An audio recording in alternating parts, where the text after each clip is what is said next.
The tipping point. What is the tipping point at which a new technology basically takes over the old one? Well, some say 5%, some say 10%.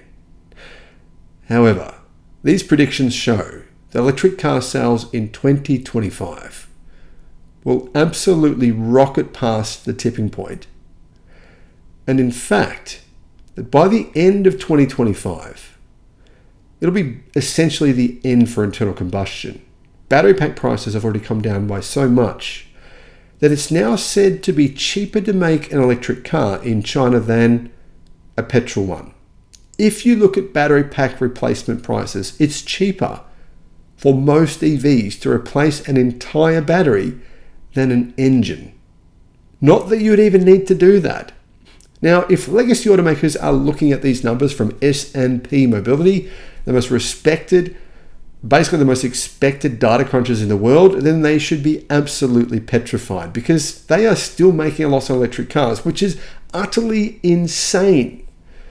And the prices that European car makers are paying for battery packs is also utterly insane. They're paying about double what the Chinese are. So with this predicted huge rise in EV sales in 2025, this just puts the legacy automakers in the coffin. Will all of them go down in 2025? No. But certainly, it's the beginning of the end. Experts have revealed the numbers for 2025. How many electric cars are going to be sold in 2025? I mean, a lot of people want to know this because, especially legacy automakers, they're thinking to themselves, we're screwed, holy hell. If EV sales go up this much as what experts are predicting, then 2025 is, well, how do we pay the bills? How do we pay off our current debts? Every month you got to pay the mortgage. Well, automakers are the same. They're not immune to this. And they're looking at these numbers going, okay, so we're screwed in China. We're screwed everywhere. Let's just give up. How would you feel? Honestly, that's what Nissan just did. They gave up. Honda just gave up. Mitsubishi just gave up. They just joined up with Honda being the overlords of that triumvirate. Hello, my friends. Welcome to the channel. I'm Sam Evans. You're watching The Electric Viking. Great to have you with us. We can see what's happening in China, right? Biggest car market in the world. Around 31 million cars were sold there in 2024. That's about twice as many cars as what were sold in the United States. A lot of people think, though, that the Chinese car market is not very profitable, but actually it is extremely profitable. The Volkswagen Group, around 50% of their profit traditionally has come from China, but only 40% of their sales. So it's more profitable for them to sell cars in China than anywhere else. Well, it used to be. That's not the case anymore. Sales of electric cars across the entire world are estimated to increase in 2025 by 30%. This could be right. This could be an understatement, though, because we have some of the best technology we've ever seen coming out this year. Is the EV boom over?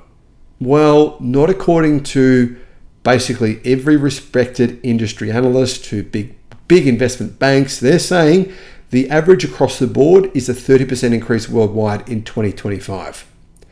So automakers saying demand is not good enough, demand is going down. Well, that's just because demand for their EVs is going down because those products aren't that good. For example, the Volkswagen Group has been making that comment.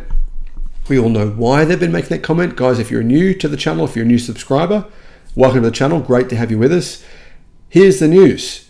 Legacy automakers. That includes BMW, Mercedes, Audi, Volkswagen, General Motors, Ford, Subaru, Toyota, Nissan, Mitsubishi, Honda. None of them make a profit on electric cars. None of them make a profit. So they want you to believe that electric car sales are slowing down worldwide. But actually, that's not correct at all. In fact, in 2024, as in this year, EV sales actually grew by around 25% worldwide. That's not a slowdown, is it? Experts at S&P Global Mobility, this is the most respected automotive data crunchers in the world. They predict that sales of battery-powered vehicles will hit 15.1 million next year, taking their market share to around 17% of global car sales. Although the final figures aren't yet in for 2024, estimates are that 11.6 million fully electric cars, as in BEVs, not hybrids, 11.6 million fully electric cars were sold in these last 12 months. That means they have 13.2% market share.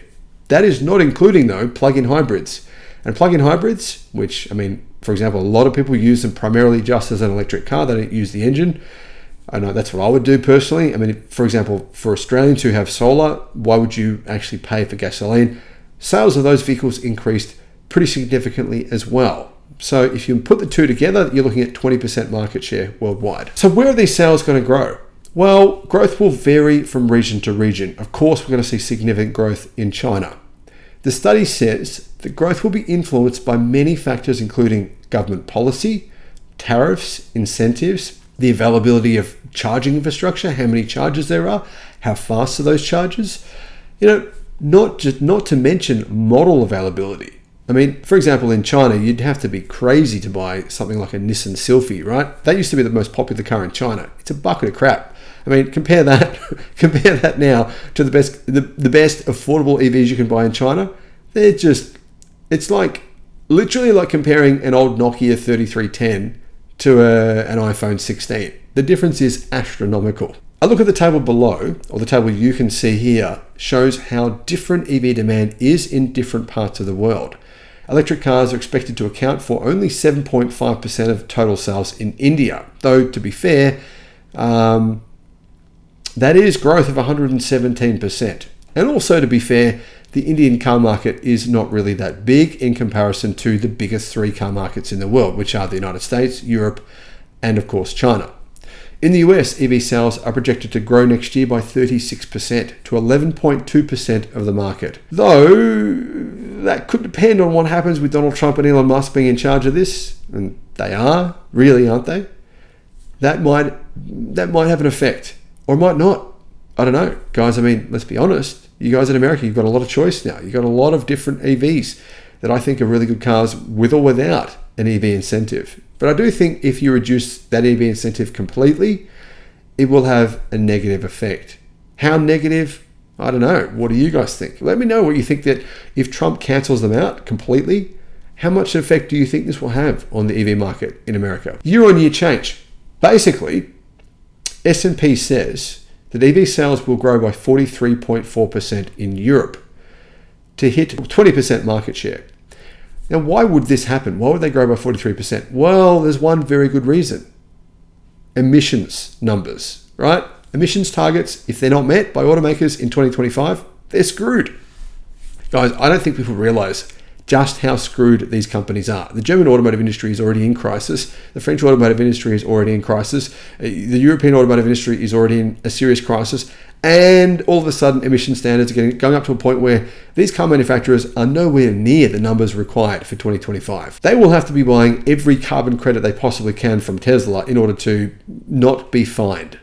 That's going to cost them a lot of money. Tesla made more than $2 billion in 2024 from selling carbon credits to other automakers. So, what that means is these automakers know they have to sell more electric cars. They have to. They have no choice. Otherwise, they are going to be fined billions and billions and billions of dollars, and they can't pay that. Look at them. Their sales are going down. Their revenues are going down. Their profits are at all-time lows. Well, how are they going to pay it? How are they going to pay this? Well, they have to solve it by selling more electric cars. So there you go. The United States, growth of 36% is predicted. China, growth of only 20% is predicted. And I think that's extremely unlikely. I think EVs will make up probably around about EVs and plug-in hybrids together, with the EVs being the dominant market share of the two, will make up around 70% of the market in China this year. 2025, that's my prediction. India, 7.5% market share with growth of 117%, and globally, that means everything will go up by 30%. China has always been ahead when it comes to their EV sales. Now, not ahead of Norway or Sweden, but pretty much everywhere else. And S&P is saying that fully electric cars will have around 30% of the car market. But plug-in hybrids and EVs together, they had around 56% market share over the last few months. So I think S&P are being extremely conservative. They're saying they're only going to go up by 20% this year. I really think that they're going to go up significantly more than that. But because that share is already huge, the rate of growth won't be as rapid as in other regions. Even so, EVs in China are expected to outsell internal combustion vehicles for the first time in 2025. Now, they already have outsold them over the past 5 months in China, so that won't be any big surprise. But that does beat the government's target of 50% of new car sales by 2035 by 10 years. China's 10 years ahead of schedule. Imagine where they're going to be in 2030. Imagine where General Motors and Volkswagen and Toyota and all the Nissan and everyone else, imagine how they're going to do in China by 2030. They'll be doing the same thing that Mitsubishi and Jeep just did, leaving everything behind, leaving a pile of factories and dust and everything else.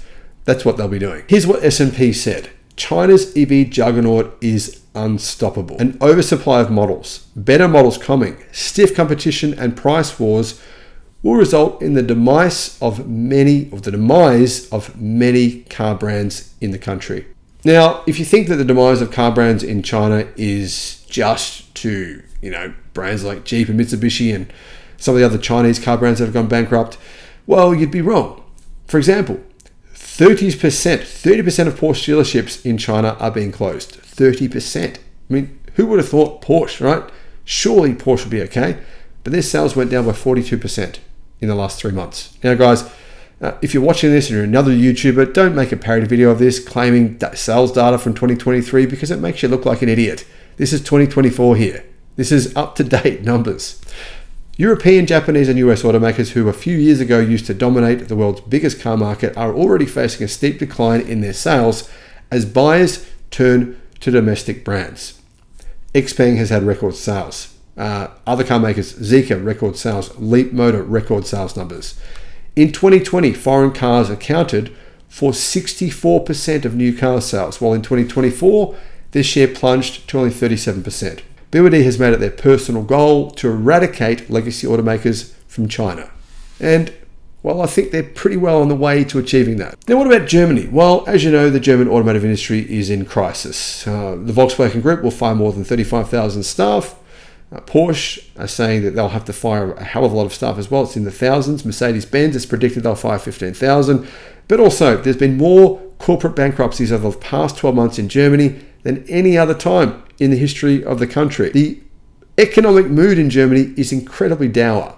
Almost every large business in Germany says that they will be firing staff in significant numbers over the next 12 months. Much of those in the manufacturing sectors that support the automotive industry. Now, you would think then, therefore, that EV sales would struggle in Europe. But the study anticipates EV sales in Western and Central Europe will grow by 43%, taking their market share to more than 20%. Now, that is despite Spain and France being set to clash or at least dial down subsidies in 2025. Overall, I think these numbers are fairly likely to play out in a similar way for most of these countries.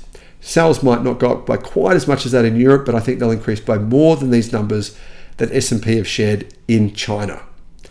What does that mean? Well, ultimately it means that as growth rises of EV sales by 30% in 2025, the sales of Chinese cars will increase and the sale of legacy automakers' cars will decrease. How do we know that? Well, 80% of all electric cars are made in China, right? China is now by far the world's largest manufacturer of vehicles. Didn't used to be. It used to make a fraction of what it does today, but now it is in the driver's seat, quite literally. The best EV technology is being developed in China. The biggest battery companies in the world that own most of the world's battery market share are in China. This is bad news for legacy automakers. If you're invested in one of them, please, for the love of God and everything, I don't want you to lose your money. Get out. Even if you're sunk cost bias, look at Berkshire Hathaway. Look at Warren Buffett. Warren Buffett finally gave in, dumped all their General Motors stock, even after making a loss. I mean, even if he can get it wrong, you can too. So please tell your friends it's time to get out. The time is now.